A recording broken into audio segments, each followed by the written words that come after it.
ഒരു പേരാണ്. ഒരു മുട്ടൻ പണി വരുന്നുണ്ട് അംബാനെ, നിർമ്മിത ബുദ്ധിയും മനുഷ്യരും എന്നാണ് വിഷയത്തിൻ്റെ പേര്. വളരെ ഇൻട്രസ്റ്റിംഗ് ആയിട്ടുള്ളൊരു സബ്ജക്റ്റാണ്. ഇതിനു വേണ്ടി നമ്മുടെ ഇന്നത്തെ കലാകുവൈറ്റ് ലിറ്ററേച്ചർ ഫെസ്റ്റിവലിൻ്റെ ഒരു വിശിഷ്ടാതിഥി ഇന്ന് വന്നു ചേർന്നിട്ടുണ്ട്. അവരെ നമ്മൾ വേദിയിലേക്ക് ക്ഷണിക്കുകയാണ്. 2000 ആണ്ടിലെ ഏറ്റവും പുതിയ കണ്ടുപിടുത്തമായ AI സാങ്കേതിക വിദ്യയിൽ നിന്നും എഴുത്തിൻ്റെ ലോകത്തേക്ക് ഉറച്ച കാൽവെപ്പുകളോടെ നടന്നു കയറുന്ന ശ്രീമതി പ്രിയ വിജയൻ ശിവദാസ്. മാറുന്ന മുഖങ്ങൾ, അവളിലൂടെ എന്നിങ്ങനെ 2 രചനകൾ. എഴുത്തിൻ്റെ പുത്തൻ സാങ്കേതിക വൈദഗ്ധ്യം പ്രവാസി മലയാളിക്ക് പരിചിതമാക്കാൻ നമുക്ക് ശ്രീമതി പ്രിയ വിജയൻ ശിവദാസിനെ ക്ഷണിക്കാം വേദിയിലേക്ക്. ഇതിൻ്റെ മോഡറേറ്ററായി ശ്രീ PR കിരണിനെയും വേദിയിലേക്ക് വളരെ സ്നേഹത്തോടെ സ്വാഗതം ചെയ്യുന്നു. കലയും വിജ്ഞാനവും കൈകൊടുത്തു നടക്കുമ്പോൾ അതിൻ്റെ സുന്ദരമായ പ്രതിഫലനം ഒരു സ്ത്രീയുടെ പേരിലാകുന്നു. പ്രിയ വിജയൻ ശിവദാസ്. കഥ പറയുന്നത് അവർക്കൊരു കലയല്ല, അത് ഒരു ദൗത്യമാണ്. സ്ത്രീയുടെ കാഴ്ചപ്പാടുകൾ, അനുഭവങ്ങൾ, സ്വപ്നങ്ങൾ അതെല്ലാം വാക്കുകളായി തീർക്കുന്നവളാണ് പ്രിയ വിജയൻ ശിവദാസ്. അവളിലൂടെ, മാറുന്ന മുഖങ്ങൾ, ഒരു ചുണ്ടിൻ്റെ കഥ എന്നിങ്ങനെ ഓരോ കഥയും, ഓരോ വരിയും, ഓരോ ജീവിതവും അവർ പകർത്തിയെടുത്തിരിക്കുന്നു. സമൂഹത്തിൻ്റെ മൂടിവെച്ച വാസ്തവങ്ങൾ അവർ വായനയുടെ വെളിച്ചത്തിൽ തുറന്നുകാട്ടുന്നു. എഴുത്തിൽ മാത്രമല്ല, സാങ്കേതികതയിലും ഗവേഷണത്തിലും മികച്ച നേട്ടങ്ങൾ കുറിച്ചുകൊണ്ട് സാറ്റലിജൻസ് ലാബ്സ് എന്ന ടെക്നോളജി സ്റ്റാർട്ടപ്പിന്റെ സ്ഥാപകയും CEO-യുമായ ഇവർ ഹയർ കോളേജ് ഓഫ് ടെക്നോളജിയിൽ അധ്യാപികയും മാസ്ദാർ ഇൻസ്റ്റിറ്റ്യൂട്ടിൽ ഗവേഷകയുമാണ്. ഒരു എഴുത്തുകാരിയും ശാസ്ത്രജ്ഞയും ആകാനാകുന്നത് സാധാരണമല്ല. അതാണ് മറ്റു എഴുത്തുകാരിൽ നിന്നും അവരെ വ്യത്യസ്തമാക്കുന്നത്. ഇന്നലകളെ വിമർശിച്ച് ഇന്നിൻ്റെ യാഥാർത്ഥ്യങ്ങളെ പ്രതിബിംബിച്ച് നാളെയെ പ്രതീക്ഷയോടെ സൃഷ്ടിക്കുന്ന പുതിയ തലമുറക്ക് പ്രചോദനമേകുന്ന സ്ത്രീ ശബ്ദം പ്രിയ വിജയൻ ശിവദാസിന് കലാകുവൈറ്റ് ലിറ്ററേച്ചർ ഫെസ്റ്റിവൽ വേദിയിലേക്ക് ഹൃദ്യമായ സ്വാഗതം.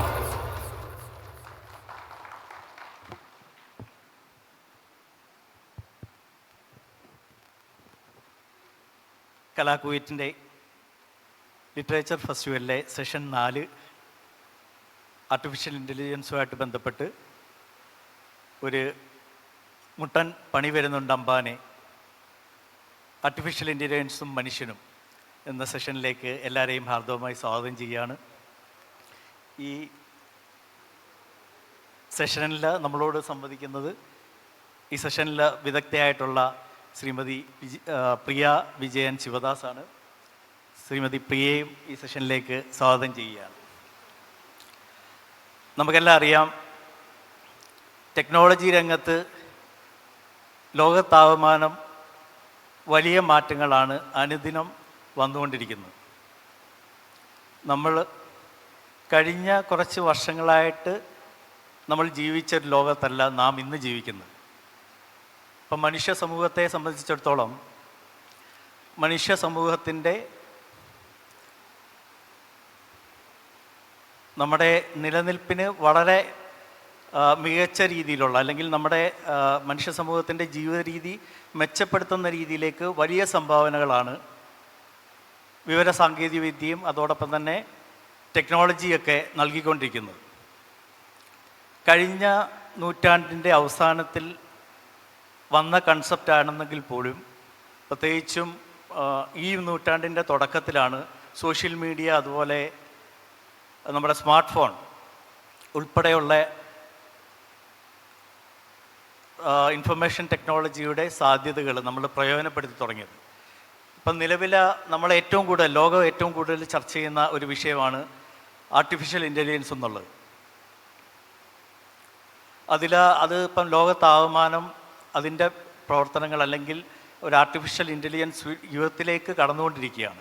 ശ്രീമതി പ്രിയയോട് തന്നെ ഇതുമായിട്ട് ബന്ധപ്പെട്ടുള്ള കൂടുതൽ വിവരങ്ങൾ നമുക്ക് ചോദിച്ച് മനസ്സിലാക്കാം. ആദ്യത്തെ ചോദ്യം എന്നുള്ള രീതിയിൽ ഞാൻ ചോദിക്കാൻ ഉദ്ദേശിക്കുന്നത്, എന്താണ് ആർട്ടിഫിഷ്യൽ ഇൻ്റലിജൻസ്? അതോടൊപ്പം തന്നെ അതിൻ്റെ ഒരു ചരിത്രം ഒന്ന് വിശദീകരിക്കണം. അത് മനുഷ്യ സമൂഹത്തിൽ ഉയർത്തുന്ന വെല്ലുവിളികളും അതിൻ്റെ ഒരു ഭാവിയും ഒന്ന് വിശദീകരിച്ചാൽ കൊള്ളാം. നമസ്കാരം. ഉത്തരങ്ങൾ തരുന്നതിന് മുന്നേ തന്നെ ഞാൻ ജനിക്കുന്നതിനും 10 വർഷങ്ങൾക്ക് മുന്നേ സ്ഥാപിതമായ ഒരു സംഘടനയുടെ, ജനകീയമായ എല്ലാ പ്രശ്നങ്ങളും ഇടപെടുന്ന ഒരു സംഘടനയുടെ ആദ്യ ലിറ്ററേച്ചർ ഫെസ്റ്റിവലിന് എന്നെ കൂടി പരിഗണിച്ചതിൽ ഒരുപാട് സന്തോഷം.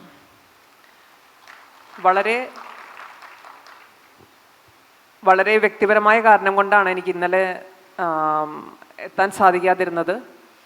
പക്ഷെ അതൊരു നഷ്ടമായി എനിക്കിപ്പോൾ തോന്നുന്നു. കലാ കുവൈറ്റ് എന്ന സംഘടനയെ പറ്റി ഒരു വാക്ക് പറഞ്ഞതിന് ശേഷം നമുക്ക് ഉത്തരത്തിലേക്ക് പോകാം. കാരണം എനിക്കത് പറയാൻ ഇപ്പോഴാണ് സാധിക്കുന്നത്. എന്നെ പേഴ്സണലി കലാ കുവൈറ്റ് എന്ന സംഘടന കോവിഡ് സമയത്ത് സഹായിച്ചിട്ടുണ്ട്. ഞാൻ അബുദാബിയിലാണ്, ഞാനും ഒരു പ്രവാസിയാണ്. എൻ്റെ ഒരു നാട്ടിലെ ഒരു അറിയുന്ന ഒരു സഖാവ്, അദ്ദേഹം സൗദിയിലായിരുന്നു. വർഷങ്ങളായി ഞാൻ അദ്ദേഹത്തെ കണ്ടിട്ട്. ഒരു ആവശ്യവുമായി ബന്ധപ്പെട്ട്, ഒരു ഹോസ്പിറ്റൽ ആവശ്യവുമായി ബന്ധപ്പെട്ട് വളരെ സ്ട്രോങ് ആയ ഒരു മനുഷ്യനാണ്. പെട്ടെന്നൊരു വോയിസ് മെസ്സേജ് ഫേസ്ബുക്ക് മെസ്സഞ്ചറിൽ എനിക്ക് അയക്കുന്നു. വളരെ പാനിക്കായിരുന്നു അദ്ദേഹം. കലാ കുവൈറ്റ് എന്ന അന്ന് ഒരുപാട് ട്രാവൽ റെസ്ട്രിക്ഷനും വളരെ റെസ്ട്രിക്ഷനിലിരിക്കുന്ന സമയത്താണ്. അദ്ദേഹത്തിന് തീരെ വയ്യായിരുന്നു. ആ സമയത്ത് എന്നെ സഹായിച്ചത് കലാ കുവൈറ്റ് എന്ന സംഘടനയും അതിൻ്റെ പ്രവർത്തകരുമാണ്. എൻ്റെ വ്യക്തിപരമായ പേരിലും ആ സുഹൃത്തിന് വേണ്ടിയും ഞാൻ നന്ദി പറയുന്നു. വളരെ സാധാരണക്കാരിൽ സാധാരണക്കാരായ ഒരാളായിരുന്നു അദ്ദേഹം. ഇനി എനിക്ക് എൻ്റെ ഈ സെഷൻ തുടങ്ങുമ്പോൾ 2 കാര്യങ്ങൾ പറഞ്ഞുകൊണ്ട് തുടങ്ങണം എന്നാണ് എൻ്റെ ആഗ്രഹം. ഇന്നത്തെ കാലത്ത് എന്താണ് ലിറ്ററേച്ചർ ഫെസ്റ്റിവലിൻ്റെ ഇമ്പോർട്ടൻസ് എന്ന് ഇതിനോടകം തന്നെ എൻ്റെ ഗുരുക്കന്മാരായ അശോകൻ സാറും ബെന്യാമിൻ സാറും രണ്ടുപേരും വളരെ വ്യക്തമായി സംസാരിച്ചിട്ടുണ്ടാകുമെന്ന് ഞാൻ കരുതുന്നു. കഴിഞ്ഞ ദിവസമുണ്ടായ ഒരിക്കലും സംഭവിക്കാൻ സാധിക്കരുതേ, അല്ലെങ്കിൽ ഒരിക്കലും സംഭവിക്കരുതെന്ന് നമ്മൾ ഓരോരുത്തരും പ്രാർത്ഥിക്കുന്ന അത്രയും വിഷമമുള്ള ഒരു അവസ്ഥ ഇനി ലോകത്ത് ആർക്കും സംഭവിക്കരുത് എങ്കിൽ മറ്റുള്ള പഠനങ്ങളല്ല വേണ്ടത്, മതപഠനങ്ങളല്ല വേണ്ടത്. പകരം നവോത്ഥാന മൂല്യങ്ങൾ ഉയർത്തിക്കൊണ്ടുള്ള സയൻസ് റിലേറ്റഡ് ആയ, സ്വന്തം യുക്തിയോട് മാത്രം ചോദ്യം ചോദിച്ച് സ്വന്തം യുക്തിയാൽ എടുക്കുന്ന ഉത്തരങ്ങൾ മാത്രം പ്രവർത്തിക്കാൻ താല്പര്യപ്പെടുന്ന ഒരു ജനത എന്ന് സൃഷ്ടിക്കാൻ നമുക്ക് കഴിയുമോ അന്ന് മാത്രമേ ഇത്തരം അനിഷ്ട സംഭവങ്ങൾ മാറുകയുള്ളൂ. ആ അനിഷ്ട സംഭവത്തിൽ, അതിൻ്റെ പേരെടുത്ത് പറയാൻ പോലും എനിക്ക് സാധിക്കുന്നില്ല, കാരണം അത്രയേറെ വിഷമമുള്ള ഒരവസ്ഥയാണത്. ആർക്കും അത് സംഭവിക്കരുത് എന്ന് പ്രാർത്ഥിക്കുന്നു.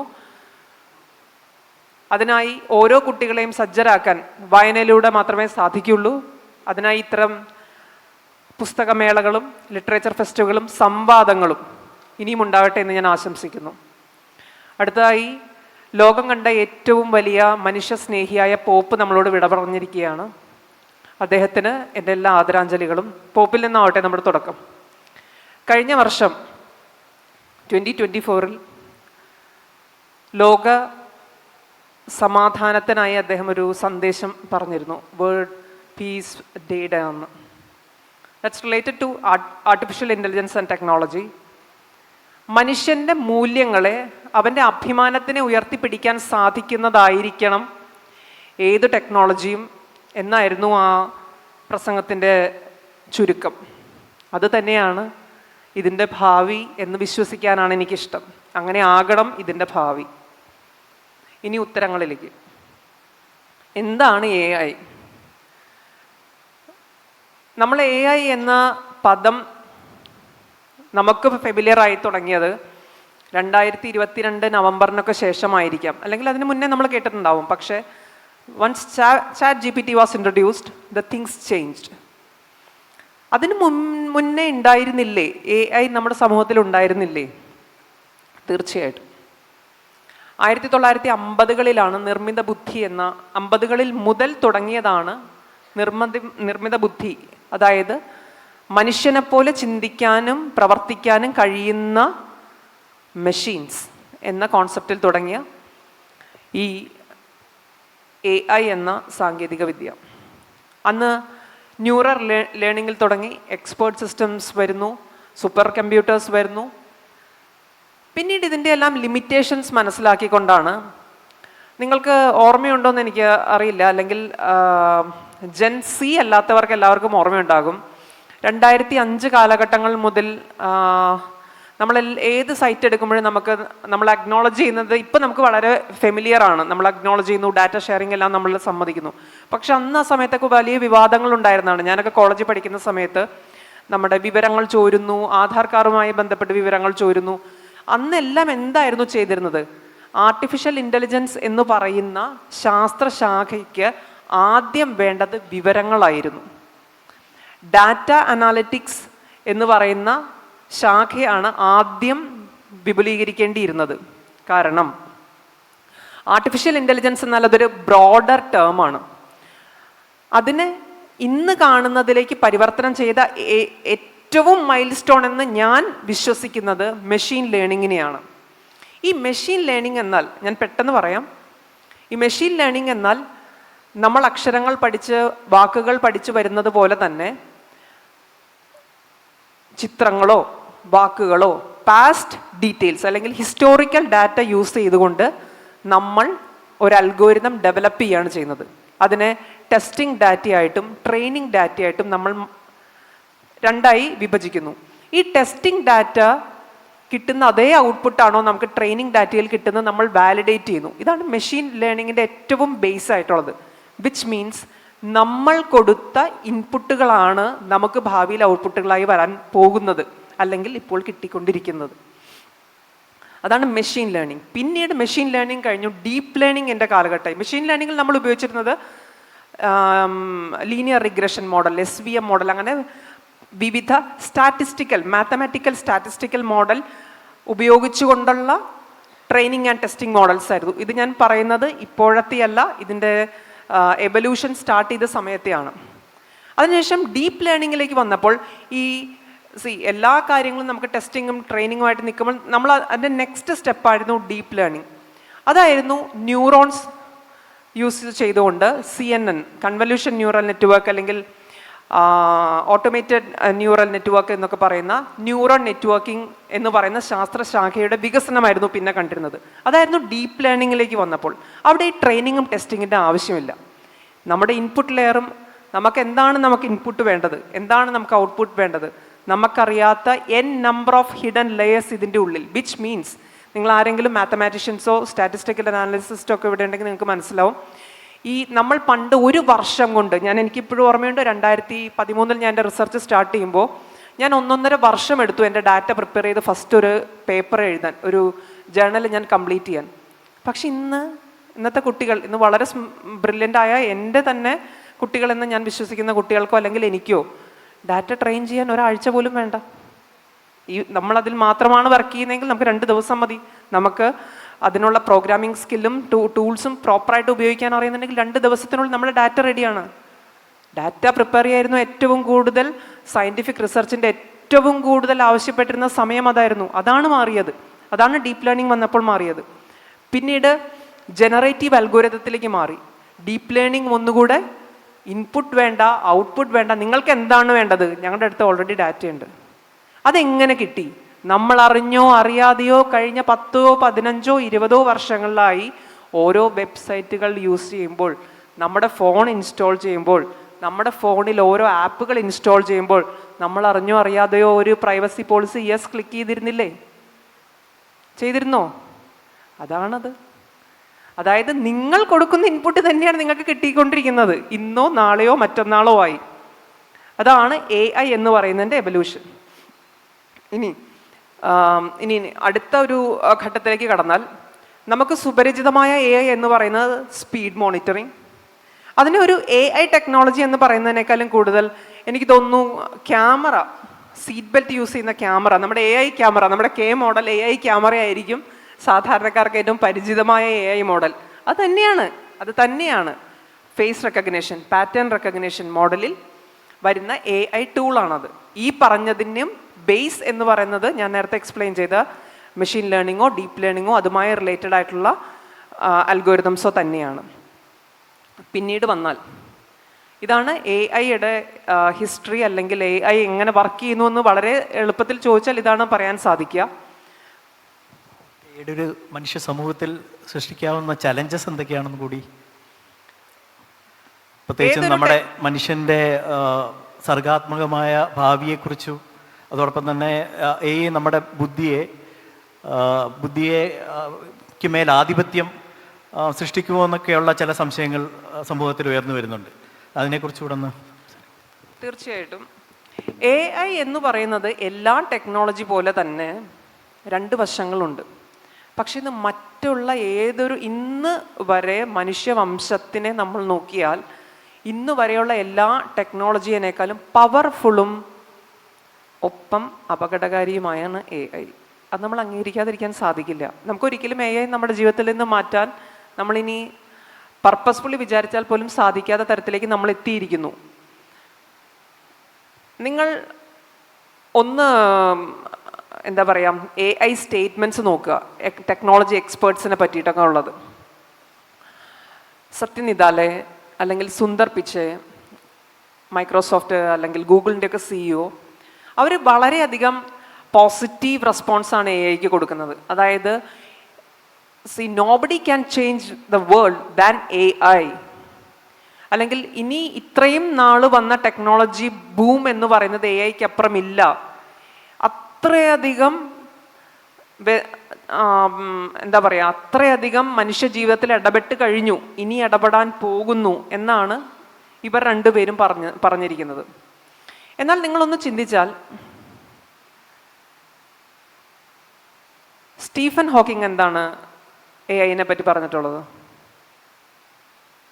Full development, that term is very important. Full development of A I is going to kill you. It's not in terms of, it's not going to shoot you, it's not going to give poison you, but it's going to ruin you. Full development. Elon Musk ഒരു യാത്രയുടെ ഒരു ഭാഗം വരെ A ഐയെ വളരെ support ചെയ്തിരുന്നതാണ്. പക്ഷേ അതിനുശേഷം Elon Musk എന്താണ് പറയുന്നത്? സമ്മണിങ് ഓഫ് ഡെമോൺസ്.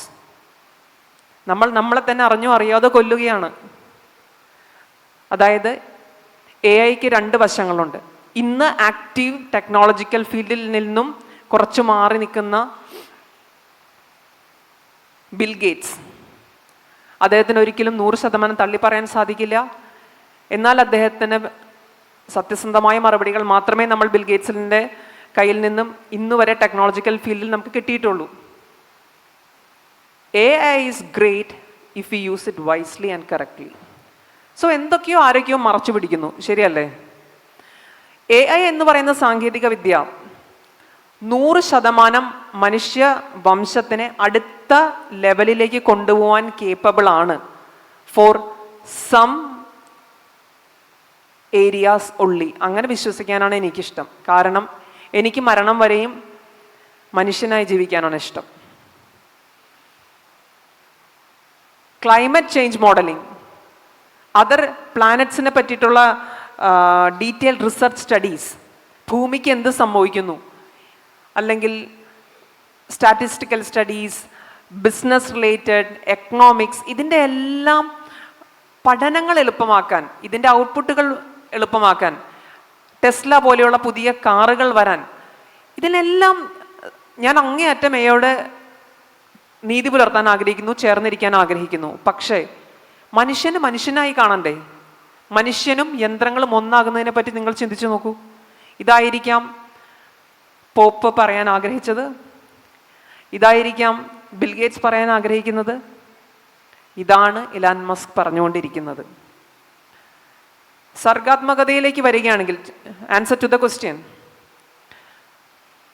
നിങ്ങൾ ആരെങ്കിലും ഇന്നുവരെ ഏതെങ്കിലും എ ഐ ടൂൾ ഉപയോഗിച്ച് ഒരു പാരഗ്രാഫ് എഴുതാനോ അല്ലെങ്കിൽ ഒരു പോയത്തിൻ്റെ ഒരു 4 വരി എഴുതാനോ ശ്രമിച്ചിട്ടുണ്ടോ? നിങ്ങൾക്ക് കിട്ടുന്ന ഒന്നും കൂടെ റീഫ്രൈസ് എന്ന് പറഞ്ഞാൽ നിങ്ങൾക്ക് ഒന്നും കൂടെ അടുത്ത ഇതേ മീനിങ്ങിൽ അടുത്ത റീഫ്രൈസ് വരും അല്ലേ? പക്ഷെ നിങ്ങളൊന്ന് ആലോചിക്കൂ, നമ്മൾ സ്വന്തമായിട്ട് എഴുതുന്നതിന് പരിമിതികളുണ്ടാകാം, 100% പരിമിതികളുണ്ടാവാം. പക്ഷെ അത് നിങ്ങളുണ്ടാക്കിയതാണ്. ആദ്യ AI നോവൽ എന്ന് പറയുന്നത് ഡെത്ത് ഓഫ് ആൻ ഓതർ എന്നാണ് അതിൻ്റെ പേര്. ഈ ഡെത്ത് ഓഫ് ആൻ ഓതറിൽ ഒരു റൂമും വിൻഡോയൊക്കെ പറ്റി വളരെ ഭംഗിയായിട്ട് വർണ്ണിക്കുന്നുണ്ട്. ഞാൻ പറയുന്നു, ഇത്രയും എഴുത്തുകാർ ഇവിടെ ഇരിക്കുന്നു, ബെന്യാമൻ സാർ ഇവിടെ ഇരിക്കുന്നു. ബെന്യാമൻ സാർ ഒരു റൂമിനെ പറ്റി സംസാരിക്കുമ്പോൾ, അല്ലെങ്കിൽ ഒരു മരുഭൂമിയെ പറ്റി സംസാരിക്കുമ്പോൾ,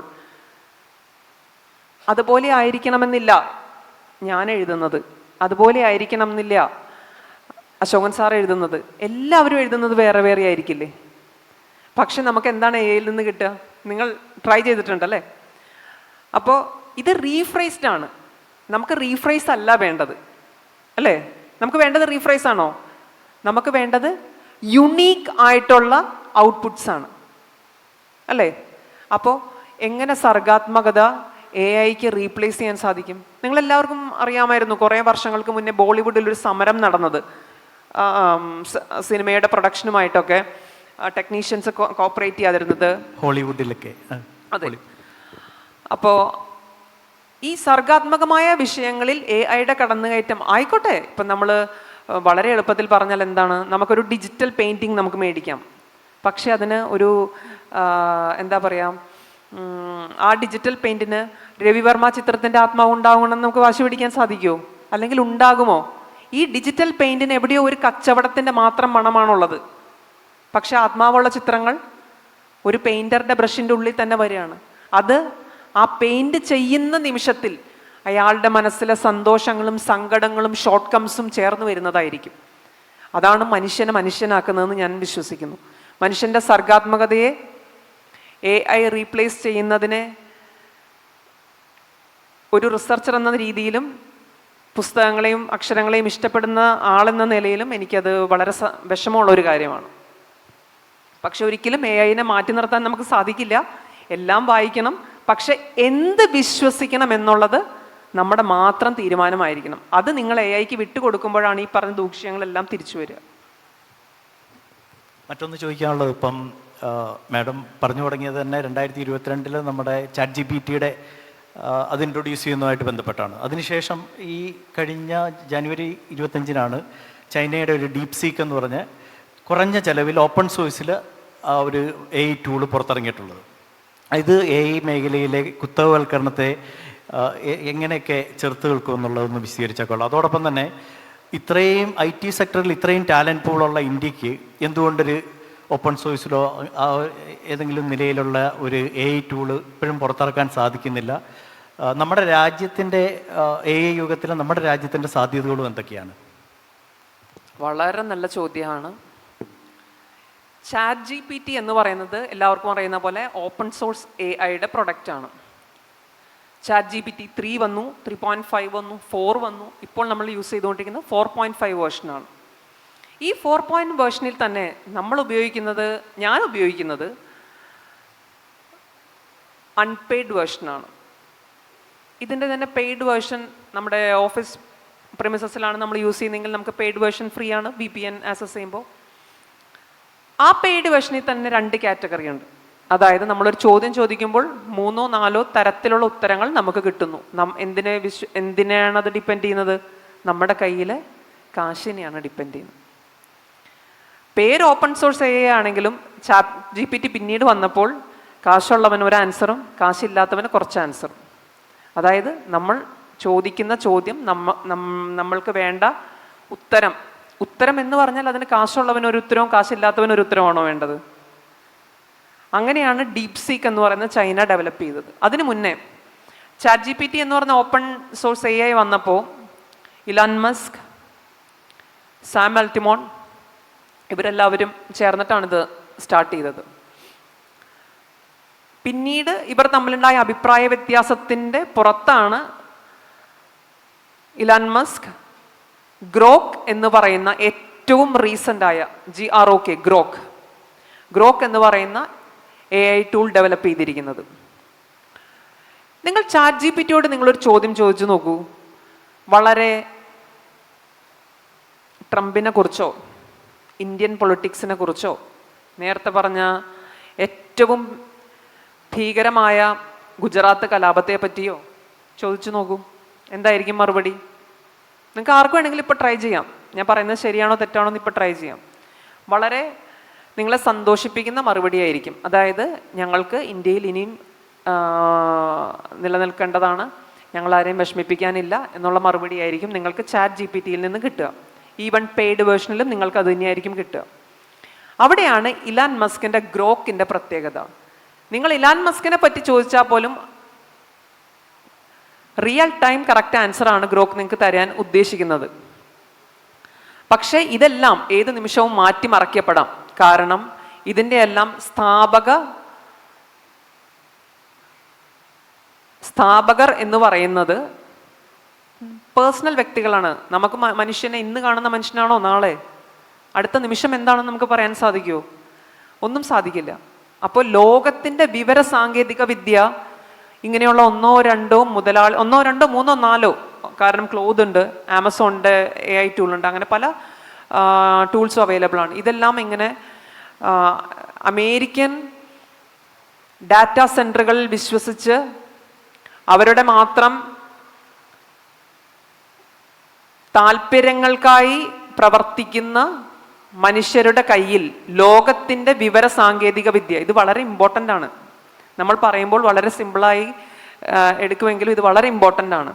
ലോകത്തിലെ വിവര സാങ്കേതിക വിദ്യ അല്ലെങ്കിൽ ആ ഇരിക്കുന്ന ഇൻഫർമേഷൻ പൂള് മുഴുവൻ ആരാണ് ഇന്ന് നയിക്കുന്നത്?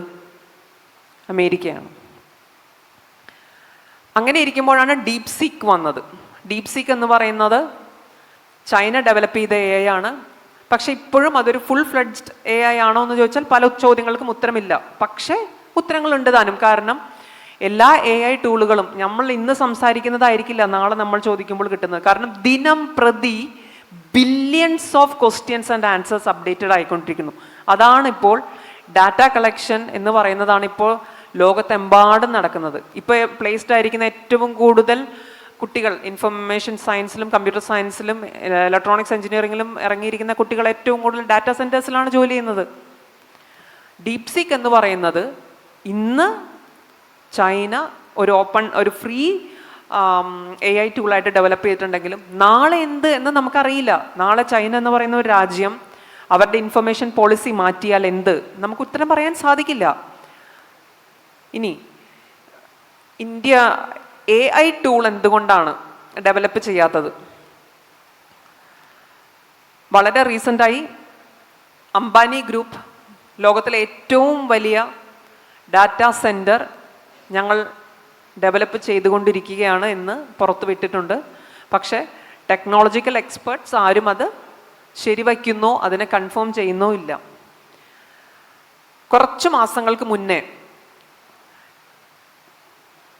ഇന്ത്യൻ ഗവൺമെൻറ് ഞങ്ങൾ ഇന്ത്യൻ ആർട്ടിഫിഷ്യൽ ഇൻ്റലിജൻസ് എന്ന പേരിൽ ഒരു AI ടൂൾ ഡെവലപ്പ് ചെയ്യാൻ പോകുന്നു എന്ന് കുറച്ച് നാൾ മുന്നേ പറഞ്ഞിരുന്നു. 10 മാസം മതി ഞങ്ങൾക്കിത് ഡെവലപ്പ് ചെയ്യാൻ എന്നാണ് പറഞ്ഞത്. അതെന്തുകൊണ്ട് സാധ്യമാകുന്നില്ല? അല്ലെങ്കിൽ ഇത്രയും വിവര സാങ്കേതിക വിദ്യയും 100 കോടിയിലധികം ജനങ്ങളുള്ള ഇന്ത്യയിൽ എന്തുകൊണ്ട് ഇത് സാധിക്കുന്നില്ല? എല്ലാവരും കമ്പ്യൂട്ടർ എഞ്ചിനീയർമാരല്ല. പക്ഷേ എന്തുകൊണ്ട് നമ്മുടെ ഡാറ്റാ സെൻറ്റർ ഡെവലപ്പ് ചെയ്യാൻ സാധിക്കുന്നില്ല? ആർക്കെങ്കിലും ഉത്തരം പറയാൻ സാധിക്കുമോ?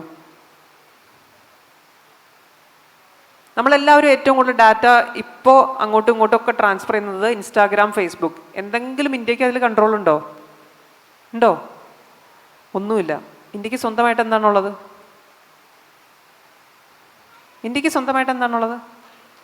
IT സെക്ടറിൽ ഭീമന്മാരായ ഇൻഫോസിസ്, സത്യം ഇപ്പം ഇല്ല.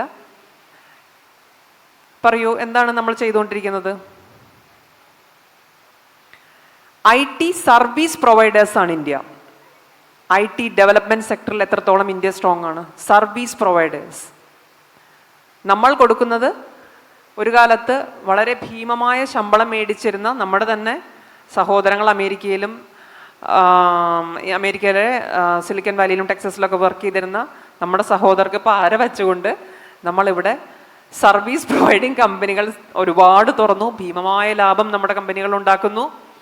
എന്താണ് അതിൻ്റെ ഫലം? ഇന്ത്യ വളരെയധികം IT മുന്നോട്ട് എത്തിയിരിക്കുന്നു അല്ലേ? എത്തിയോ? സർവീസ് പ്രൊവൈഡിങ് സെക്ടറിലെത്തി. ഏറ്റവും ചീപ്പസ്റ്റായി നമുക്ക് IT സർവീസ് പ്രൊവൈഡിങ് കമ്പനികൾ എവിടെന്ന് ചോദിച്ചാൽ ഇന്ത്യൻ കമ്പനികളാണ്. 4 കോട്ട് കൊടുത്തിട്ടുണ്ടെങ്കിൽ എനിക്ക് അടക്കം കിട്ടുന്നതാണ്. 4 കോട്ടുകൾ കൊടുത്തിട്ടുണ്ടെങ്കിൽ ഇന്ത്യൻ കമ്പനിയാണോ എനിക്കതിന് കിട്ടിയിരിക്കും. ആ സർവീസ് പ്രൊവൈഡിങ് എന്ന് പറയുന്നതിനപ്പുറത്തേക്ക് ഡെവലപ്മെൻറ്റിൽ എവിടെയാണ് നമ്മൾ? ഇല്ല എന്ന് പറയില്ല. ഒരുപാട് സ്റ്റാർട്ടപ്പുകൾ അതിനുവേണ്ടി ശ്രമിക്കുന്നുണ്ട്, ഒരുപാട് കമ്പനികൾ R&D ഒക്കെ ശ്രമിക്കുന്നുണ്ട്. പക്ഷേ എത്ര പെർസെൻറ്റേജ്? അവരുടെ കീ ബിസിനസ് എന്ന് പറയുന്നത് സർവീസ് പ്രൊവൈഡേഴ്സാണ്. നമുക്ക് ആരെയും കുറ്റം പറയാൻ സാധിക്കില്ല. കാരണം ഇന്ത്യ പോലൊരു രാജ്യത്ത് നമുക്ക് എന്താ പറയുക, US പോലെയോ ജപ്പാൻ പോലെയോ ഒരു രാജ്യത്തോട് മത്സരിച്ച് നമുക്ക് R&Dക്ക് വേണ്ടി അത്രയധികം നമുക്ക് എമൗണ്ട് നമുക്ക് R&Dക്ക് വേണ്ടി ചിലവാക്കാൻ സാധിക്കില്ല. പക്ഷേ ഇന്നത്തെ അവസ്ഥ നമ്മൾ മനസ്സിലാക്കിയേ പറ്റൂ. ഇനി ഇന്നത്തെ റിസോഴ്സ് വെച്ച് വേണമെങ്കിൽ എല്ലാ കമ്പനികൾക്കും കൂടി ഈ പറഞ്ഞ ഒരു AI ടൂൾ ഇന്ത്യക്ക് വേണമെങ്കിൽ ഡെവലപ്പ് ചെയ്യാം. പക്ഷെ അതെന്തുകൊണ്ടാണ് സാധിക്കാത്തത്? നമ്മൾ വിശ്വസിക്കുന്ന മൈ ഫ്രണ്ട് എന്ന് വിളിച്ച് നമ്മൾ പോയി മൈ ഫ്രണ്ട് എന്ന് പറഞ്ഞ സെൽഫിയൊക്കെ എടുത്ത് ലോകത്തിൻ്റെ മുന്നിൽ മൈ ഫ്രണ്ട് എന്ന് പറയുന്നത് യഥാർത്ഥത്തിൽ നമ്മുടെ മൈ ഫ്രണ്ട് ആണോ എന്ന് നമ്മൾ ചിന്തിക്കണം. കാരണം ഈ ഡാറ്റാ സെൻറ്ററുകളുടെ എല്ലാം അല്ലെങ്കിൽ ഈ ഡാറ്റയുടെ എല്ലാം ഉറവിടം അമേരിക്കയാണെങ്കിൽ അല്ലെങ്കിൽ അമേരിക്കൻ കമ്പനികളാണെങ്കിൽ ഇതിനെ നയിക്കുന്നത് US ആണെങ്കിൽ ഡാറ്റ ട്രാൻസ്ഫറിങ് കരാർ എന്ന് പറയുന്ന ഒരു സംഭവമുണ്ട്. എല്ലാവർക്കും അറിയുമായിരിക്കും. അതിന് 3 ടയേഴ്സായിട്ട് അത് ഡിവൈഡ് ചെയ്തിട്ടുണ്ട്. Tier 1, tier 2, tier 3. അതിൽ ടയർ 1 രാജ്യങ്ങളാണ് സൗത്ത് കൊറിയ, ജപ്പാൻ, US. അതായത് അവർക്ക് എല്ലാ ഡാറ്റയും അങ്ങോട്ടും ഇങ്ങോട്ടും ട്രാൻസ്ഫർ ചെയ്യാം. അവർക്കതിന് യാതൊരു പരിമിതിയില്ല. അവർ ചോദിച്ചാൽ കൊടുത്തിരിക്കണം. സൗത്ത് കൊറിയ ചോദിച്ചാൽ കൊടുത്തിരിക്കണം, ജപ്പാൻ ചോദിച്ചാൽ കൊടുത്തിരിക്കണം, തിരിച്ച് US ചോദിച്ചാൽ കൊടുത്തിരിക്കണം. നമ്മൾ ടയർ 2 രാജ്യങ്ങളാണ്. അതാണ് ഞാൻ പറഞ്ഞത്, മൈ ഫ്രണ്ട് എന്ന് വിളിച്ചാൽ മൈ ഫ്രണ്ട് അല്ല. നമ്മൾ കാണുന്നതെല്ലാം ശരിയാണെന്നൊന്നും വിശ്വസിക്കരുത്. ടയർ 2 രാജ്യം എന്നാൽ റെസ്ട്രിക്റ്റഡ് ആക്സസ് ആണ്. അവർ പറയുന്ന ഡാറ്റ നമ്മൾക്ക് ലഭ്യമാകും. വിച്ച് മീൻസ് നമുക്ക് നമ്മുടേതായ ഒരു ഡാറ്റാ സെൻറ്റർ ഡെവലപ്പ് ചെയ്യാൻ, ഒരു AI ടൂൾ ഡെവലപ്പ് ചെയ്യാൻ പരിമിതികളുണ്ട്. ഇപ്പോൾ ഇതിന് ഉത്തരം കിട്ടിയിരിക്കും എന്ന് ഞാൻ വിശ്വസിക്കുന്നു. ഇനി ചൈനയുടെ ഡീപ് സീക്കിനെ പറ്റി ഞാൻ പറഞ്ഞു, ഇപ്പോഴും പോരായ്മകളുണ്ട്. പക്ഷേ എനിക്ക് ഷുവറാണ് അതിനെ മറികടക്കും. കാരണം 1950കളിലെ ടെക്നോളജിക്കൽ ഡെവലപ്മെൻറ്റ് നോക്കുകയാണെങ്കിൽ, ഈ പറഞ്ഞ ആർട്ടിഫിഷ്യൽ ഇൻ്റലിജൻസിൻ്റെ തുടക്കകാലം നോക്കുകയാണെങ്കിൽ, ഇന്ത്യയും ചൈനയും എല്ലാം ഒരു കോളനിവൽക്കരണത്തിൻ്റെ ഭാഗമായി ഒരുമിച്ച് തുടങ്ങിയ രാജ്യങ്ങളാണ്. 70കളിൽ എത്തി നിൽക്കുമ്പോൾ ഏകദേശം ചൈനയിലും മുകളിലായിരുന്നു ഇന്ത്യയുടെ സ്ഥാനം. Can you believe it? ഞാൻ വളരെ സർപ്രൈസിംഗ്ലി എനിക്ക് ഇതിനെപ്പറ്റി ഒന്ന് പഠിച്ചപ്പോൾ തോന്നിയൊരു കാര്യമാണ്. എന്താണ്, എവിടെയാണ് എന്ന് കുറച്ച് നാളുകൾക്ക് മുന്നേ എൻ്റെ ഒരു പ്രൈവറ്റ് റിസർച്ചിൻ്റെ ഭാഗമായിട്ട് ഞാൻ ചെക്ക് ചെയ്തപ്പോൾ അറിഞ്ഞതാണ്. 70കളിലും 75കളിലും ഒക്കെ പല സ്ഥലങ്ങളിലും ടെക്നോളജിക്കൽ അഡ്വാൻസ്മെൻറ്റിൽ ചൈനയെക്കാളും മുന്നിലായിരുന്നു ഇന്ത്യ. പക്ഷെ നമുക്കെന്താണ് സംഭവിച്ചത്? നമ്മുടെ ഇന്ത്യയുടെ റിസർച്ച് ഡെവലപ്മെൻറ്റ് ആക്ടിവിറ്റി എന്ന് പറയുന്നത് 0.07 to 0.7% ആണ്. It's less than 1%. അവിടെയാണ് ചൈന വ്യത്യസ്തമായത്.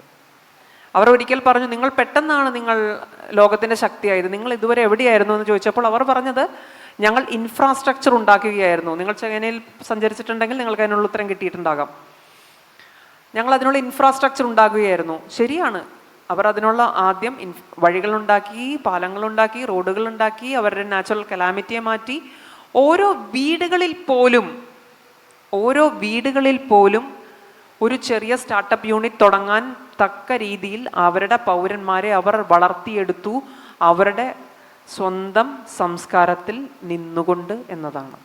അത് കണ്ട് പഠിക്കേണ്ടത് തന്നെയാണ്. നമ്മൾ ചൈനയെ നിശിതമായി വിമർശിച്ചിട്ടൊന്നും കാര്യമില്ല. അത് കണ്ട് പഠിക്കേണ്ടത് തന്നെയാണ്. നമ്മുടെ രാജ്യത്തിൻ്റെ വലിപ്പം, നമ്മുടെ ജിയോഗ്രഫിക്കൽ കണ്ടീഷൻസ്, അറ്റ്മോസ്ഫിയറിക് കണ്ടീഷൻസ്, ഇതൊക്കെ നമ്മളെ സമാധാനിപ്പിക്കാൻ പറയാമെന്നല്ലാതെ ഇതൊന്നുമല്ല അതിൻ്റെ മറുപടി. ഇതെല്ലാം സിമിലറായ രാജ്യങ്ങളാണ്. ഇതിലും വേഴ്സ്റ്റ് ആയിട്ടുള്ള രാജ്യങ്ങളാണ് ജപ്പാനും സൗത്ത് കൊറിയയും ചൈനയും.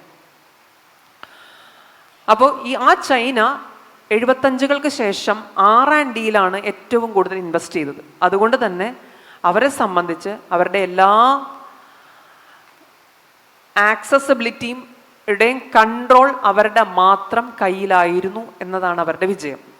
നമ്മുടെ കൺട്രോൾ മറ്റാരുടെയോ കയ്യിലുമാണ്.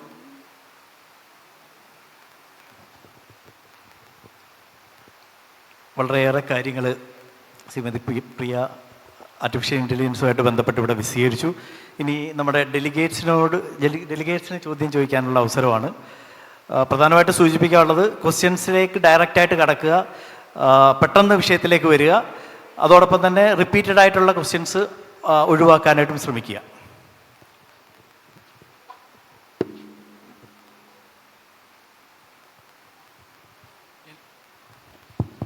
എനിക്ക് ചോദിക്കാനുള്ളത് മെഷീൻ സെൻറ്റിയൻറ്റ് അല്ലെങ്കിൽ ബോധം വൽക്കരിക്കുന്നത് ആ ഒരു തലത്തിലേക്ക് എന്നത്തേക്ക് വരും? അല്ലെങ്കിൽ അത് കഴിഞ്ഞിട്ട് ടെക്നോളജിക്കൽ സിംഗുലാരിറ്റി അത് എന്നത്തേക്കാവാമെന്നാണ് മാഡത്തിൻ്റെ ഒരു അഭിപ്രായം. പിന്നെ ഒരു ചോദ്യമുള്ളത്, ടെക്നോളജിക്കൽ സിംഗുലാരിറ്റി ഏതെങ്കിലും രാജ്യത്തിനോ അല്ലെങ്കിൽ ഏതെങ്കിലും കോർപ്പറേഷനോ ലഭിച്ചിട്ടുണ്ടോ എന്ന് മാഡം സംശയിക്കുന്നുണ്ടോ, അല്ലെങ്കിൽ മാഡത്തിന് ഏതെങ്കിലും ബോധ്യമുണ്ടോ? ടെക്നോളജിക്കൽ സിംഗുലാരിറ്റിയുടെ മറുപടിയാണ് ഞാൻ പറഞ്ഞത്. ഈ ടയർ 1, ടയർ 2, ടയർ 3 രാജ്യങ്ങളുടെ വിവേചനം ഉള്ളിടത്തോളം കാലം അത് എത്രത്തോളം നടപ്പിലാക്കാൻ നമുക്ക് സാധിക്കും? ടയർ 1 രാജ്യങ്ങൾക്ക് സാധിക്കും, ടയർ 2 രാജ്യങ്ങൾക്ക് ലിമിറ്റേഷൻ ഉണ്ട്. അപ്പോൾ അതുകൊണ്ട് തന്നെ ഞാൻ പ്രതീക്ഷിക്കുന്നത് ഈ ലിമിറ്റേഷൻ എടുത്ത് കളഞ്ഞാൽ മാത്രമേ ടെക്നോളജിക്കൽ സിംഗുലാരിറ്റി നമുക്ക് സാധ്യമാവുള്ളൂ. ഫോർ എക്സാമ്പിൾ, ഇപ്പോൾ ഡീപ് സീക്ക് എന്ന് പറയുന്നു. ഡീപ് സീക്കിൽ നിങ്ങളൊരു പ്രോഗ്രാം ഡെവലപ്പ് ചെയ്യുമ്പോൾ, അല്ലെങ്കിൽ ഡീപ് സീക്കിൽ നിങ്ങൾ മാറ്റ്ലാബോ പൈത്തണോ യൂസ് ചെയ്തിട്ട് നിങ്ങളൊരു കോഡ് യൂസ് ചെയ്യുമ്പോൾ നിങ്ങൾക്ക് എക്സാക്ട്ലി സെയിം കോഡ് ആയിരിക്കില്ല നിങ്ങൾക്കൊരു ഓപ്പൺ സോഴ്സ് AI-യിൽ നിന്ന് കിട്ടുന്നത്. അതെന്തുകൊണ്ടാണെന്ന് വെച്ചാൽ ഇതൊരു റീസണാണ്. ഞാൻ പറഞ്ഞത് മനസ്സിലായോ? ടെക്നോളജിക്കൽ സിംഗുലാരിറ്റി എന്ന് പറയുന്നത് ഡാറ്റ ഷെയറിംഗ് എന്ന് പറയുന്ന ടേംസിലാണെങ്കിൽ ഈ 3 വിവേചനങ്ങൾ, ടയർ 1, ടയർ 2, ടയർ 3 വിവേചനങ്ങൾ എടുത്താൽ മാത്രമേ അത് സാധ്യമാവുകയുള്ളൂ.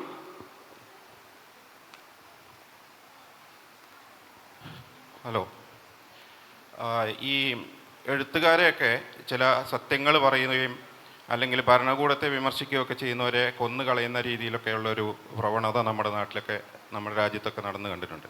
അപ്പോൾ ഇങ്ങനെ AI സത്യം പറയാൻ തുടങ്ങുകയാണെങ്കിൽ ശരികളൊക്കെ തിരഞ്ഞെടുത്ത് ചോദിക്കുക, ചെറുപ്പക്കാരൊക്കെ അങ്ങനെയുള്ള ചോദ്യങ്ങൾ ചോദിക്കും. അപ്പോൾ AI സത്യം പറയാൻ തുടങ്ങുമ്പം അത് നമുക്കൊരു ഭീഷണിയാണെന്ന് കരുതി അതിനെ കൊന്നു കളയാനുള്ള എന്തെങ്കിലും സാധ്യതകൾ ഭരണകൂടത്തിനുണ്ടോ AI നശിപ്പിക്കാൻ?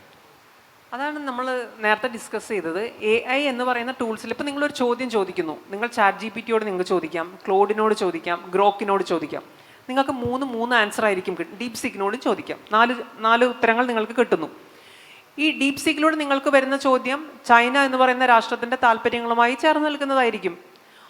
ChatGPT-യോട് ചോദിച്ചാൽ ChatGPT ഒരിക്കലും നിങ്ങൾ ഉദ്ദേശിച്ച സത്യങ്ങളോ അല്ലെങ്കിൽ ഈ പറഞ്ഞ ഒരു പ്രൊവോക്കിങ് ചെയ്യുന്ന ഒരു ആൻസറോ നിങ്ങൾക്ക് അതിൽ നിന്ന് കിട്ടില്ല. ഇന്ന് നിലനിൽക്കുന്ന ടൂളുകളിൽ ഗ്രോക്കാണ്, ഇലൺ മസ്ക് ഡെവലപ്പ് ചെയ്തിട്ടുള്ള ഗ്രോക്കിൽ നിന്നാണ് നിങ്ങൾക്ക് 100% 100 എന്ന് പറയാൻ സാധിക്കില്ല, നിങ്ങൾക്ക് ലൈവായിട്ടുള്ള ഉത്തരങ്ങൾ from the source, from the available റിസോഴ്സിൽ നിന്ന് നിങ്ങൾക്ക് കിട്ടാൻ സാധിക്കുക. പക്ഷേ അത് നാളെ മാറാം. അതായത് ഞാൻ പറയാൻ ഉദ്ദേശിക്കുന്നത്, AI-യിൽ നിന്ന് എന്ത് മറുപടി നിങ്ങൾക്ക് കിട്ടിയാലും, അല്ലെങ്കിൽ എന്താ പറയുക, AI-യോട് നിങ്ങൾ ചോദിക്കുകയാണ് നാളെ ഗുജറാത്ത് വേണ്ട, വേറെ ഏതെങ്കിലും ഓക്കെ, ഗുജറാത്ത് വംശഹത്യയെ പറ്റി നമ്മൾ സംസാരിക്കുന്നു. എന്തായിരുന്നു റീസൺ? ആരായിരുന്നു ഇത് പ്ലാൻ ചെയ്തത്? അല്ലെങ്കിൽ എന്താണ് ആരാണ് ബിൽക്കിസ് ബാനു എന്ന് ചോദിക്കുകയാണ്. നിങ്ങൾ ചോദിച്ചു നോക്കൂ, ഈ സെയിം ചോദ്യം നിങ്ങൾ ChatGPT-യോട് ചോദിക്കുമ്പോൾ നിങ്ങൾക്ക് വളരെ വളരെ സേഫ് പ്ലേസ്ഡ് ആയിട്ടുള്ള ഒരു ഉത്തരമായിരിക്കും നിങ്ങൾക്ക് കിട്ടുക. നിങ്ങൾ ഗ്രോക്കിനോട് നിങ്ങൾ ചോദിക്കുമ്പോൾ നിങ്ങൾക്ക് കുറച്ചും കൂടെ ഇൻഫർമേഷൻസ് കിട്ടും. പക്ഷെ അതെന്നു വരെ? അതാണ് പറയുന്നത്, നമ്മുടെ അടുത്ത തലമുറ അല്ലെങ്കിൽ നമ്മളോ നമ്മുടെ കുട്ടികളോ AI ടൂളിൽ നിന്നും കിട്ടുന്ന ഉത്തരങ്ങൾ മാത്രം വിശ്വസിച്ച് ജീവിച്ച് പഠിച്ചു പോന്നാൽ അതൊരു ഡിസാസ്റ്റർ ആയിരിക്കും എന്നാണ് എനിക്ക് തോന്നുന്നത്. കാരണം നമ്മുടെ സ്വാഭാവിക ബുദ്ധിയും നമ്മുടെ വായനയും നമ്മുടെ സമൂഹമായിട്ടുള്ള ഇടപെടലുകളും കൊണ്ട് തന്നെ ആയിരിക്കണം നമ്മൾ ഒരു ഫൈനൽ അസംഷനിൽ എത്തേണ്ടത്. ഒരിക്കലും ഈ ടെക്നോളജിക്കൽ ടൂളുകൾ ഉപയോഗിക്കുന്നത് മോശമാണെന്ന് ഒരിക്കലും ഒരു റിസർച്ചറായി എനിക്ക് പറയാൻ സാധ്യമല്ല. പക്ഷെ ഇത്തരം കാര്യങ്ങളിൽ തീരുമാനമെടുക്കുമ്പോൾ ഇപ്പം ഈ പറഞ്ഞ വാട്സപ്പ് യൂണിവേഴ്സിറ്റി പോലെ സത്യമല്ലാത്തതും പ്രചരിക്കാം. നാളെ നമുക്കറിയില്ല, നമ്മളെല്ലാം ജീവിക്കുന്നത് നമ്മളൊക്കെ സാധാരണ മനുഷ്യരാണ്. നാളെ ടെക്നോളജിക്കൽ ഭീമന്മാരുടെ, അല്ലെങ്കിൽ ഇന്ന് നമുക്കറിയാം ഇന്ന് ഇന്ത്യയിൽ എത്രത്തോളം മീഡിയ മാനിപ്പുലേറ്റഡ് ആണ്.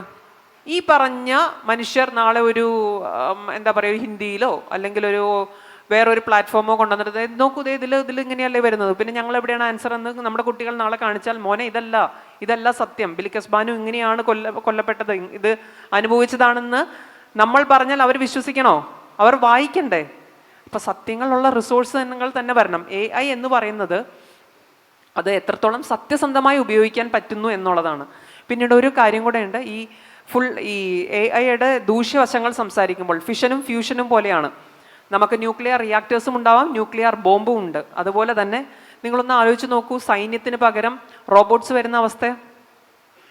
നിങ്ങൾക്കൊരാളോട് വ്യക്തി വൈരാഗ്യമുണ്ട്, അല്ലെങ്കിൽ ഒരു കമ്മ്യൂണൽ റൈറ്റ് നടക്കുന്ന സമയത്ത് കുറച്ച് മനുഷ്യർക്ക് പകരം ഹ്യൂമനോയിഡ്സ് ആയിട്ടുള്ള അല്ലെങ്കിൽ റോബോട്ടുകൾ വന്ന് നിങ്ങളെ ആക്രമിക്കുന്നതിനെ പറ്റി നിങ്ങൾ ചിന്തിച്ചു നോക്കൂ. ഏത് സർക്കാരിന് നിങ്ങളെ തടയാനാകും? ഏത് പോലീസിന്, ഏത് മിലിറ്ററിക്ക് നിങ്ങളെ രക്ഷിക്കാനാവും? ലോകത്തിൻ്റെ അവസ്ഥ എന്തായിരിക്കും? ഇത് തന്നെ എല്ലാ രാജ്യങ്ങളും അവലംബിച്ചാൽ മനുഷ്യരുടെ അവസ്ഥ എന്തായിരിക്കും? ഇതായിരിക്കാം സ്റ്റീഫൻ ഹോക്കിംഗ് പറഞ്ഞത്, മനുഷ്യൻ്റെ അന്ത്യമായിരിക്കും ഫുൾ ഡെവലപ്മെൻറ്റ് ഓഫ് AI എന്ന് പറയുന്നത്. ഏതൊരു ടെക്നോളജിയും നല്ലതിന് ഉപയോഗിക്കുമ്പോഴാണ് അത് ഏറ്റവും ഭംഗിയായി പീസ്ഫുള്ളായി ഉപയോഗിക്കുമ്പോഴാണ് അത് നമുക്ക് ഏറ്റവും കൂടുതൽ ഉപയോഗപ്പെടുന്നത്. മനുഷ്യനായി നിൽക്കുക, തൻ്റെ അസ്തിത്വം മാറ്റാതിരിക്കുക. കാരണം നമ്മൾ ഹോമോസാപ്പിയൻസിൽ നിന്നും വർഷങ്ങൾ എടുത്തിട്ടാണ് ഇവിടെ എത്തിയത്. നമ്മൾ ഇന്നോ ഇന്നലെയോ എത്തിയതല്ല. ഇന്ന് കാണുന്ന സംസ്കാരത്തിലും ഇന്ന് കാണുന്ന രീതിയിലും നമ്മൾ എത്തിയത് ഒരുപാട് നൂറ്റാണ്ടുകൾ കൊണ്ടാണ്. നമസ്കാരം മാഡം. ഹലോ, ഇവിടെ യെസ്. ഓക്കെ മാഡം, ചൈനയെക്കുറിച്ച് പറഞ്ഞു, ഇന്ത്യയെക്കുറിച്ച് പറഞ്ഞു. അപ്പോൾ എനിക്ക് ചോദിക്കാനുള്ളത്, ഇന്ത്യക്ക് എപ്പോഴും വഴികാട്ടിയായി നിൽക്കുന്ന വേറിട്ട ഒരു സ്റ്റേറ്റാണ് നമ്മുടെ കേരളം. അപ്പോൾ AI എന്ന് പറയുന്ന ഈ സംവിധാനത്തിൽ നിന്ന് നമുക്ക് മാറി നിൽക്കാൻ പറ്റില്ലെന്ന്. അപ്പോൾ കേരളം എന്തെങ്കിലും സാധ്യതകൾ കാണുന്നുണ്ടോ, അല്ലെങ്കിൽ എവിടെ വരെ എത്തി, എന്തെങ്കിലും തുടക്കമുണ്ടോ, അല്ലെങ്കിൽ കേരളം ഇനി എന്തെങ്കിലും നമ്മൾ ഒരു മുൻകൂട്ടി എന്തെങ്കിലും ചെയ്യാറുണ്ടെന്ന് മാഡത്തിന് തോന്നുന്നുണ്ടോ? കേരളത്തോട് മാഡത്തിന് പറയാനുള്ളത് എന്താണ്, കേരളത്തിൽ നയിക്കുന്നവരോട്? കേരളത്തിനോട് എനിക്കല്ല പറയാനുള്ളത്, കേരളമാണ് എനിക്ക് പറഞ്ഞു തന്നത്. അപ്പോൾ രണ്ടാമത്തെ ചോദ്യം എന്താണെന്ന് പറഞ്ഞു കഴിഞ്ഞാൽ, ഈ പ്രപഞ്ചത്തിൻ്റെ ഒരു അതീത ശക്തി എന്ന് പറയുന്ന ഒരു വിശ്വാസത്തിൽ പലരും നിൽക്കുന്നുണ്ടല്ലോ. അപ്പം ഈ AI ഒക്കെ ഇത്രയും സാർവത്രികമാകുമ്പോൾ ആ അതീന്ദ്രിയ ശക്തി അല്ലെ അദൃശ്യ ശക്തി എന്ന് പറയുന്നതിനെ ഒരു നിരാകരിക്കുന്ന ഒരു ലെവലിലേക്ക് സമൂഹം എത്തും എന്ന് തോന്നുന്നില്ലേ? ഈ AI-ൻ്റെ ഒരു വരവ് അങ്ങനെ തോന്നുന്നുണ്ടോ? ആദ്യത്തെ ചോദ്യത്തിന് ഉത്തരം പറയുകയാണെങ്കിൽ, കേരളം ഒരു സംസ്ഥാനമായതുകൊണ്ട് തന്നെ AI ഈ പറഞ്ഞ പോലെ നമുക്കൊരു എന്താ പറയുക, ഇന്നത്തെ ലോകത്തിൻ്റെ ഒരു ഘടന വച്ചിട്ട്, അല്ലെങ്കിൽ നമുക്കറിയാലോ, രാജ്യങ്ങൾ തമ്മിലാണ് ഈ വിവരസാങ്കേതിക വിദ്യ കരാറുകൾ ഒപ്പിടുന്നത്, അല്ലെങ്കിൽ ഡാറ്റ ട്രാൻസ്ഫറിങ് ഇതെല്ലാം നടക്കുന്നത് രാജ്യങ്ങൾ തമ്മിലാണ്. അതിൽ കേരളം എന്ന് പറയുന്നത് നമ്മൾ ഇന്ത്യയിൽ നിന്ന് മാറി നിൽക്കുന്ന ആളുകളല്ല, നമ്മൾ ഇന്ത്യക്കാരാണ് അല്ലേ? നമ്മൾ ഇന്ത്യക്കാരാണ്, നമ്മൾ ഭാരതീയരാണ്, നമ്മളാണ് ഇന്ത്യയെ നയിക്കുന്നതെന്ന് ചിന്തിക്കാനാണ് എനിക്കിഷ്ടം. സാംസ്കാരികമായും ടെക്നോളജിക്കലി ആയാലും നമ്മൾ തന്നെയാണ്. കാരണം നമ്മുടെ നാട്ടിലെ ചെറിയ റോഡുകളിൽ പോലും AI ക്യാമറകളുണ്ട്, ശരിയല്ലേ? ആ സമയം നിങ്ങൾ രാജസ്ഥാനിലെ ജയ്പൂരിൽ പോയി നോക്കൂ, തലസ്ഥാനമാണ്. ഒരുപാട് പേര് യാത്ര ചെയ്തിട്ടുണ്ടാവില്ലേ? ഇപ്പോഴും നിങ്ങൾക്ക് എന്താണ് കാണാൻ സാധിക്കുക? അങ്ങനെയുള്ള സ്ഥലങ്ങളിൽ നിന്നും കേരളം മാത്രമല്ല ഇങ്ങനെയുള്ള മാതൃകകൾ കാണിക്കുന്നത്. നമ്മുടെ സയൻസ് ഹബ്ബുകൾ, കുട്ടികൾ വളരെ ചെറിയ സ്കൂളുകളിൽ പോലും AI സെമിനാറുകൾ നടത്തുന്നു, കുട്ടികളെ ബോധവൽക്കരിക്കുന്നു, AI കോൺക്ലേവ് നടത്തുന്നു. അതൊക്കെ വളരെ പ്രശംസനീയമായ ഒരു കാര്യം തന്നെയാണ്, ഒരിക്കലും നമുക്ക് തള്ളിക്കളയാൻ സാധിക്കില്ല. ഒരു സംസ്ഥാനം ഞാൻ പറയുന്നു, എന്താ പറയുക, എനിക്ക് ഒരു എൻചാൻറ്റിങ് ലൈറ്റായിട്ടാണ് എനിക്ക് കേരളത്തിൻ്റെ AI-യുടെ പ്രവർത്തനങ്ങളിലുള്ള മികവ് കാണുമ്പോൾ എനിക്കൊരു എൻചാൻറ്റിങ് ലൈറ്റായിട്ട് തന്നെയാണ് കാണുന്നത്. നമ്മളെല്ലാം മലയാളികളാണ്. കല ഒരു മലയാളി അസോസിയേഷനാണ്. 2025 ജനുവരിയിൽ YLF നടത്തുന്നത് കേരളത്തിലാണ്. ഇന്ന് കേരളം ഭരിക്കുന്ന സർക്കാരാണ് ഈ പറഞ്ഞ സംഘടനയുടെയും ചേർന്ന് നിൽക്കുന്ന പ്രസ്ഥാനം. അവരെന്ത് ഭംഗിയായിട്ടാണ് ആ വിഷയം അതിനെ കൈകാര്യം ചെയ്തത്. എനിക്ക് തോന്നുന്നു YLF-ന് ശേഷമാണ് കേരളത്തിലെ ഇത്രയധികം AI സെഷനുകളെ ലിറ്ററേച്ചർ ഫെസ്റ്റിവലിൽ ഇൻക്ലൂഡ് ചെയ്തത്. അതൊക്കെ നമ്മുടെ കേരളത്തിന് മാത്രം സംഭവിക്കുന്ന ഒരു കാര്യമല്ലേ? നമ്മൾ കൈവരിച്ച നേട്ടമായിട്ട് തന്നെ ഞാൻ കാണുന്നു. ഡിജിറ്റൽ പാർക്കുകൾ, AI കോൺക്ലേവിൻ്റെ സക്സസ് മീറ്റുകൾ, AI റിലേറ്റഡ് എനിക്ക് തോന്നുന്നു സ്റ്റാർട്ടപ്പ് മിഷനുകളിൽ എൻ്റെ കമ്പനി എനിക്ക് ചെയ്യാൻ സാധിച്ചില്ല. പല കാരണം പല കാരണങ്ങൾ വേറെ ഉണ്ടാകാം. ഇന്ന് പല സ്റ്റാർട്ടപ്പ് കമ്പനികളും AI റിലേറ്റഡ് വരുന്ന കമ്പനികൾക്ക് ഒരുപാട് ഇമ്പോർട്ടൻസും അതേപോലെ അവർക്ക് എനിക്ക് തോന്നുന്നു ഒരു സാധാരണ ആശയമായിട്ട് മുന്നോട്ട് വരുന്ന ഒരു കമ്പനികളെക്കാളും കൂടുതൽ വളരെ താല്പര്യത്തോടു കൂടി അവർ അതിനെ രജിസ്റ്റർ ചെയ്യാൻ ഹെൽപ്പ് ചെയ്യുന്നു. അങ്ങനെ ഒരുപാട് കാര്യങ്ങൾ നടക്കുന്നുണ്ട്. എനിക്ക് തോന്നുന്നു പണ്ട് ബാംഗ്ലൂർ ബേസ്ഡ് സ്റ്റാർട്ടപ്പ് കമ്പനികൾ വന്നതിലും വേഗത്തിലാണ് ഇന്ന് കേരളത്തിൽ സ്റ്റാർട്ടപ്പ് കമ്പനികൾ വരുന്നത്. ഈ AI എൻക്ലേവിന് ശേഷം എൻ്റെ അറിവ് ശരിയാണെങ്കിൽ അന്ന് ഞാൻ അറിഞ്ഞത് 1000-ഓളം കമ്പനികൾ പുതിയതായി കേരളത്തിൽ രജിസ്റ്റർ ചെയ്തിരിക്കുന്നു എന്നുള്ളതാണ്. വേറെ എവിടെ നടക്കും? ഇന്ത്യയിൽ, കേരളത്തിൽ മാത്രമേ നടക്കൂ. ഇനി സൂപ്പർ എക്സ്ട്രീം പ്രസൻസ്, ഓരോ ദിവസവും AI മാറിക്കൊണ്ടിരിക്കുകയാണ്. പിന്നെ AI എന്ന് പറയുന്നത് തന്നെ ദൈവത്തിൽ വിശ്വാസം ഇല്ലാത്ത ഒരു സംഭവമാണല്ലോ. സുപ്രീം പവർ എന്ന് പറയുന്നത് ഒന്നില്ല, മനുഷ്യൻ്റെ ശക്തിയാണ് എന്നതാണല്ലോ പറയുന്നത്. അപ്പോൾ AIക്ക് കണ്ടുപിടിക്കാൻ സാധിക്കട്ടെ എന്ന് ഞാൻ വിശ്വസിക്കുന്നു. ഉണ്ടോ ഇല്ലയോ എന്നുള്ളത് എന്നോട് വ്യക്തിപരമായിട്ടാണ് ചോദിക്കുന്നതെങ്കിൽ മനുഷ്യനെ സ്നേഹിക്കാൻ പഠിപ്പിക്കുന്നത് മാത്രമാണ് മതം എന്നാണ് ഞാൻ വിശ്വസിക്കുന്നത്. ദൈവം, മതം ഇതിനെല്ലാത്തിനും ഒരു പേരേ ഉള്ളൂ. ചോദ്യോത്തര സെഷൻ നമ്മളിവിടെ അവസാനിപ്പിക്കുകയാണ്. ലാസ്റ്റ് ചോദ്യം, ഇത് ഇവിടെ ഇരിക്കുന്ന എല്ലാവർക്കും വേണ്ടിയിട്ടാണ് ചോദ്യം ചോദിക്കുന്നത്. കാരണം മൈക്ക് കിട്ടിയാൽ കൈവറയ്ക്കുന്നതുകൊണ്ടായിരിക്കാം പലരും ഈ ചോദ്യങ്ങൾ ചോദിക്കാത്തത്. അതായത് നമ്മൾ AI പറ്റിയാണ് ചർച്ച ചെയ്യുന്നത്. ഒരു മിനിറ്റ് വാട്സപ്പ് നിന്ന് പോയാൽ നമ്മൾ കാണിക്കുന്ന വെപ്രാളം എന്താണെന്ന് നമുക്കറിയാം. ഒരു വറ്റില്ലെങ്കിലും നെറ്റ് ഉണ്ടെങ്കിൽ ജീവിക്കാൻ കഴിയുന്ന സമൂഹമാണെന്നുള്ളത്.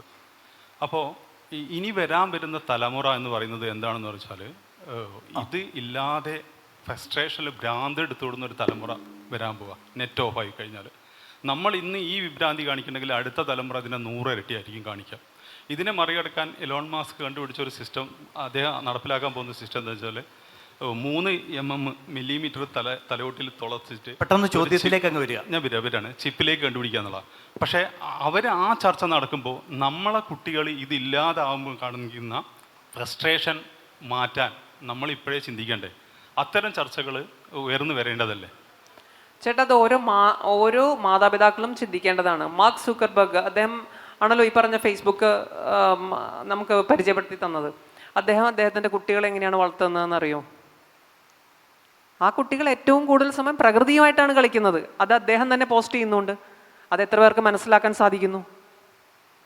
അതിൽ നമ്മുടെ കുട്ടികളെ എങ്ങനെ വളർത്തണം, ഇപ്പം ഈ പറഞ്ഞ AI സെഷനായാലും ഞാനും പറയാൻ ഉദ്ദേശിച്ചത് അല്ലെങ്കിൽ ഞാൻ പറഞ്ഞുകൊണ്ടിരുന്നതും അത് തന്നെയാണ്. കാരണം കുട്ടികളെ എന്നത് ഒരു ഒരു ന്യൂറൽ നെറ്റ്വർക്കിംഗ് മെഷീനാക്കി മാറ്റാതെ അവർ സ്വതന്ത്രമായി ചിന്തിക്കട്ടെ. സ്വതന്ത്രമായി ചിന്തിക്കാനും സ്വതന്ത്രമായി കണ്ടുപിടിക്കാനും സാധിക്കുന്നത് വായനയിലൂടെ മാത്രമാണ്.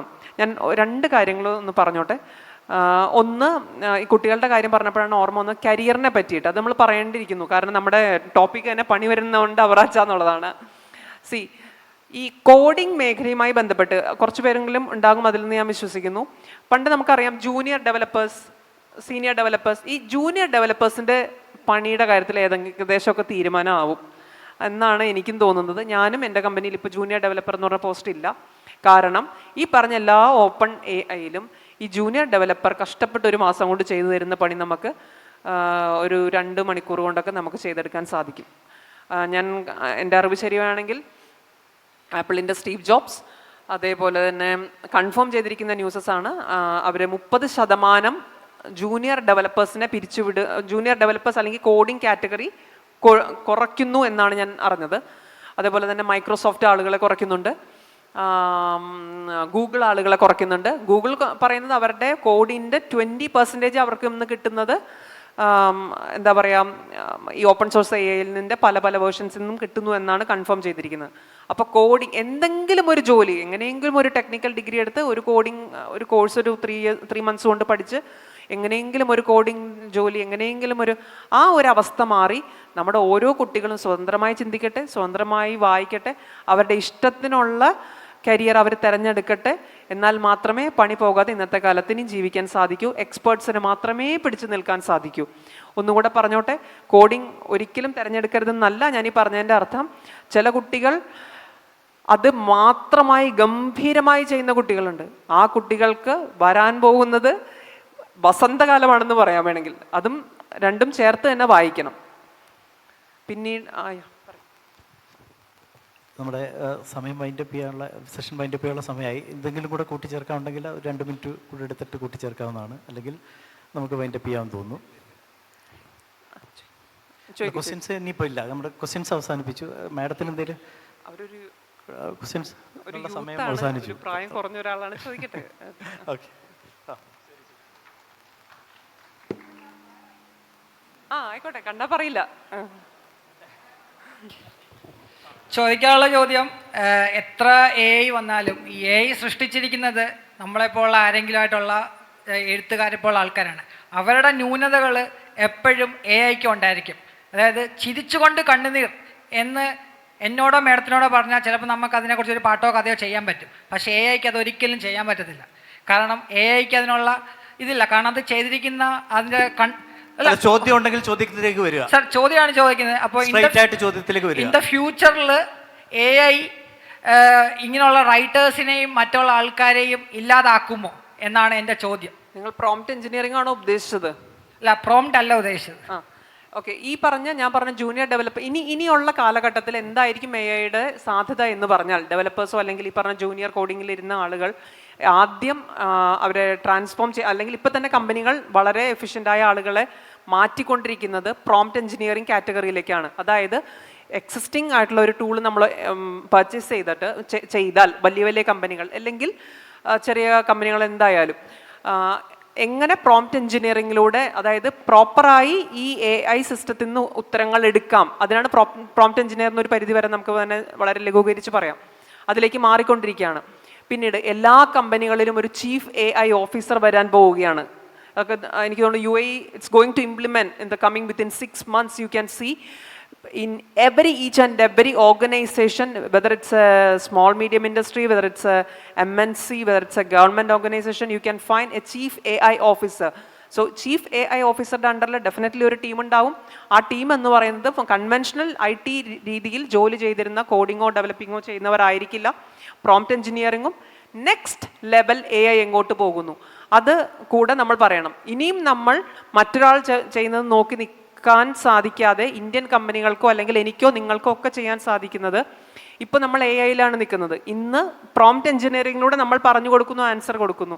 നാളെ ടെക്നിക്കൽ ഫീൽഡിലുള്ള എല്ലാ മനുഷ്യരും, ഞാനും വളരെ വികരസായി നോക്കിയിരിക്കുന്ന ഒരു കാര്യം, എന്ന് റീജിയണൽ ലാംഗ്വേജിൽ പോലും കമ്മ്യൂണിക്കേറ്റ് ചെയ്യാൻ പറ്റുന്ന, ഇപ്പം തന്നെ ഓൾറെഡി വന്നു, പക്ഷെ അതിന് ലിമിറ്റേഷൻസ് ഉണ്ട്. Definitely it's going to be overcome. അപ്പോൾ റീജിയണൽ ലാംഗ്വേജിൽ നമുക്ക് കമ്മ്യൂണിക്കേറ്റ് ചെയ്യാൻ പറ്റുന്ന എന്തിനെയൊക്കെയാണ് റീപ്ലേസ് ചെയ്യാൻ പോകുന്നതെന്നാണ് നമ്മൾ കാണേണ്ടിയിരിക്കുന്നത്. കുവൈറ്റിനെ സംബന്ധിച്ച് നഴ്സിംഗ് സമൂഹമാണ് കൂടുതൽ. അതിനൊരു വലിയ കാര്യമായ വ്യത്യാസം വരുമെന്ന് ഞാൻ വിശ്വസിക്കുന്നില്ല. കാരണം മാലാഖമാരുടെ ടച്ച് ഇല്ലാതെ മനുഷ്യർക്ക് ജീവിക്കാൻ സാധ്യമല്ല. അതുകൊണ്ട് തന്നെ അത് പെട്ടെന്ന് റീപ്ലേസ്ഡ് ആവാനുള്ള സാധ്യത വളരെ കുറവാണ്. നമ്മൾ ഈ ചുരുങ്ങിയ സമയം കൊണ്ട് പരമാവധി ആർട്ടിഫിഷ്യൽ ഇൻ്റലിജൻസുമായിട്ട് ബന്ധപ്പെട്ടുള്ള കാര്യങ്ങൾ നമുക്ക് ഇവിടെ സംവദിക്കാനായിട്ട് സാധിച്ചിട്ടുണ്ട്. വളരെ കൃത്യമായിട്ട് തന്നെ നമ്മുടെ പല സംശയങ്ങളും ദൂരീകരിക്കുന്ന രീതിയിലേക്ക് തന്നെ മാഡത്തിന് അത് ഇവിടെ വിവരിക്കാനായിട്ടും സാധിച്ചു. തീർച്ചയായിട്ടും AI നമ്മുടെ സമൂഹത്തിലുണ്ടാകും. ഇനി വരാൻ പോകുന്ന AI യുഗമായിരിക്കും. ഏതൊരു മാറ്റത്തിനെയും നമ്മൾ വെല്ലുവിളിയായിട്ട് കാണാതെ അത് ഉൾക്കൊണ്ട് ജീവിച്ചു കഴിഞ്ഞാൽ നമുക്ക് വളരെ വിജയകരമായിട്ട് തന്നെ നമ്മുടെ ലൈഫ് മുന്നോട്ട് കൊണ്ടുപോകാനായിട്ട് സാധിക്കും. ഈ സെഷനിൽ വളരെ കൃത്യമായിട്ട് തന്നെ AI സംബന്ധിച്ച് ഇവിടെ വിശദീകരിച്ച ശ്രീമതി പ്രിയ മാഡത്തിന് KKLF-ൻ്റെ സംഘാടക സമിതിക്ക് വേണ്ടി എല്ലാ നന്ദിയും രേഖപ്പെടുത്തുകയാണ്. അതോടൊപ്പം തന്നെ ഈ സെഷനുമായിട്ട് സഹകരിച്ച എല്ലാവരെയും ഒരിക്കൽ കൂടി ഊഷ്മളമായി അഭിവാദ്യം ചെയ്തുകൊണ്ട് നിർത്തുകയാണ്. Thank you so much.